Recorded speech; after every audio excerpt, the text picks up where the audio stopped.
comment dire, un type n'oserait même pas dire qu'il vote Front National. Je vais vous donner un exemple, pour vous dire que ce n'est pas un délire de ma part.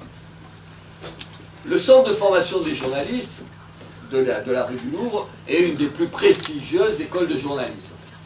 Aux élections en mai dernier, vous l'avez peut-être vu, ils ont organisé un vote. Vous savez, un vote fictif des étudiants de l'école, où ils ont voté au moment des présidentielles, comme ça, pour savoir un peu comment voter les uns les autres. Donc, ils dépouillent.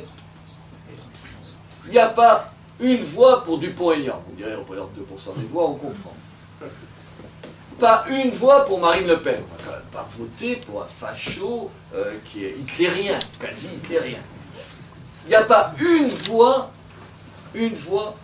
pour Sarkozy.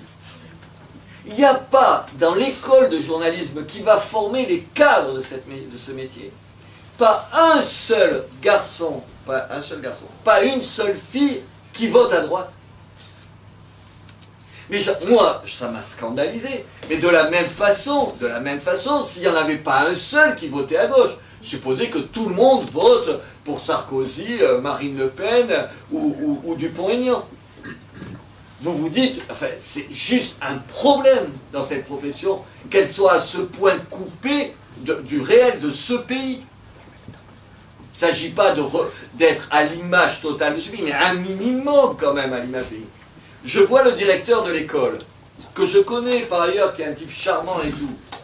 Et il me dit, non, tu exagères et tout ça. Non, on se voit. Non, vous exagérez, Robert. Mais non, mais il y a des gens qui sont de droite et tout ça.